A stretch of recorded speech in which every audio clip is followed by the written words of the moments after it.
The focus of my little pitch today is what I call the circular society. And I want to briefly outline what's behind this new concept that I think deserves attention, both from practitioners, but also from researchers' point of view. Now, circular thinking and action are at the core of the circular economy. And a circular economy, as we know, mimics cyclical, cascading use of products and materials in ecosystems.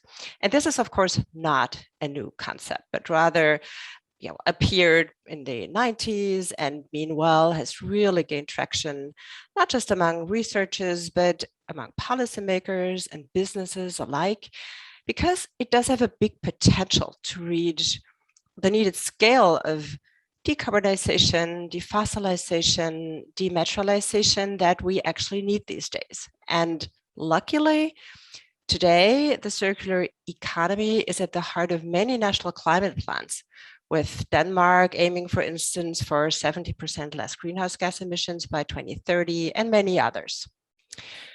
Notably, the circular economy is also a key part of most post-pandemic recovery plans, particularly the EU New Green Deal. And I think it's pretty good that, and it's now widely agreed that it's actually going to be green and circular stimulus measures that are the real, the best options for an economic rebound, in contrast to aiming to go back to normal, which would be to miss an opportunity, since normal usually means linear chain thinking. And linear chain thinking comes with a high level of externalization of costs. And I think we know that the latter has contributed to causing the current crisis and hence cannot really be the solution. So there are, of course, many different concepts of circular economy, but the common denominator of all circular economy efforts is basically preventing loss and waste, all kind, by maintaining the value and utility of products and also perishable produce. Now, I'm a consumer researcher, and I think we know pretty well that the unsustainability of consumption and production is largely a question of scale. So this is the big promise, actually, of fully circular system, because where there's little waste, the scale is much less relevant than in a linear system. And this is that's a good message, because we do not have to tell the people to scale down or give up all the things they cherish. It's really about keeping the materials in the loop and making the cycle as efficient and low emission as possible. And such messages resonate much better, at least with a large part of the population, than one of austerity or sufficiency, which are of course also needed. Now, there are several roads towards a circular economy, and of course, all of them should be used. And some of them are more technological. We've seen a few during the last days, thinking of new bio-based materials like self-composing plastics, to novel production techniques. Some are more a question of a better infrastructure or organization. We heard about easy access to waste sorting or composting. Some roads are also about good design. So modular building of products to be reused and upcycled, and also new design of new business models, service replacing products. So that's all fine. But most of these approaches have a behavioral element, meaning that it depends on what people think, what they do, what they're willing to accept, what they endorse, whether they're eager to innovate or whether they rather stay with the status quo. And in so many cases also of circular economy, it's simply not enough to buy sustainably in the sense of better products, but also to do sustainability in the sense of sharing or services, replacing products, switching to new habits, and so on. So there's an active behavioral element that is often overlooked. And this is exactly where the circular society comes in.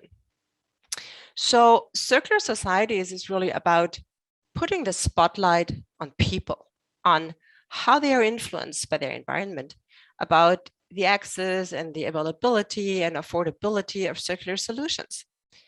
And last month, I started worked with the municipality of Copenhagen and a few other partners on a project on how to use behavioral insights to move towards such a circular society. In our case, the society is the city and the regional level.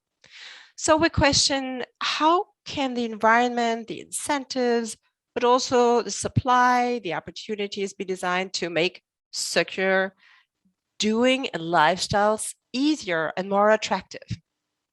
And this is really an important empirical question to solve, because that will ultimately support the city to reach its pretty ambitious climate goals, particularly also its sustainable food strategy.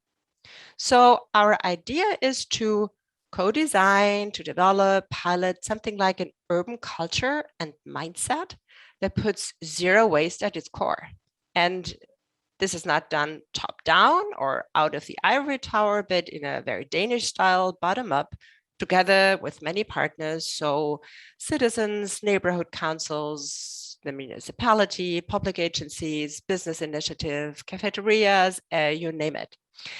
Specifically, the focus is actually on food, and here more specifically first on switching to more planetary and healthy diets, which basically means less meat, more green and blue food. And second, reducing avoidable food loss and waste. And our mantra is food is never waste. And I think that's a pretty good one. But we do hope to learn beyond this, the food and the food waste topic, actually more broader lessons. So we hope we can learn something about how to best design and create those co-design processes, and about their failures and successes, and also, of course, about the effectiveness of behavioral interventions for other consumption areas than food. Because basically, a circular society it's much more. It's growing into a mindset of being embedded in a larger biological system and in cycles. It's about learning practices of circularity, reuse, repurpose, recycle, upcycle. And I mean, on a side note, there is also a gender dimension to circular work, since a lot of this unpaid work is heavily skewed towards women. So we also aim to test gender responsive interventions. In the end, we are convinced that it is the human factor that is often decisive, whether a scheme or a technology will be successful or not. So for people, it must be, for the users, it must be a no-brainer, and as little sludge in the sense of Thaler and Sunstein, so unnecessary friction as possible. And we also think, and we also want to test, that beyond those practices of daily circular work, we hope that thinking and designing circular can ultimately also change the way we think about the value of products, of food, about need satisfaction. So there's also a strong element of education and reflection included. And last not least, we think that such initiatives to foster circular society can also bring a strong push for innovations. So social innovations, such as collaborative consumption models, or prosumerisms, but also new business models. Let me share one example with you.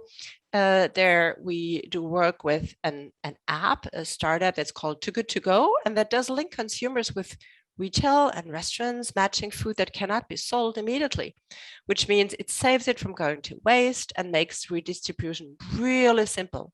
So that means harnessing the digital world for creating platforms and drastically reducing costs. And there are many, many more good initiatives regarding food waste and switching to circular. And if one of you has had the chance to also watch what has been going on at the UN Food System Summit in New York this week, many, many interesting examples have been shared and are still being shared there today. So to conclude, I think today there are a handful of innovative cities that work together in a network of circular cities such as Berlin, Amsterdam, Vienna, Munich, Sweden, Copenhagen. And they do push for more circularity and zero waste. They do pilot circular neighborhoods. And I do think that such innovators and watching them can be very insightful, and particular also how to involve the citizens and about learning about opportunities to roll the idea out to the broader society. Thanks for listening to my little pitch.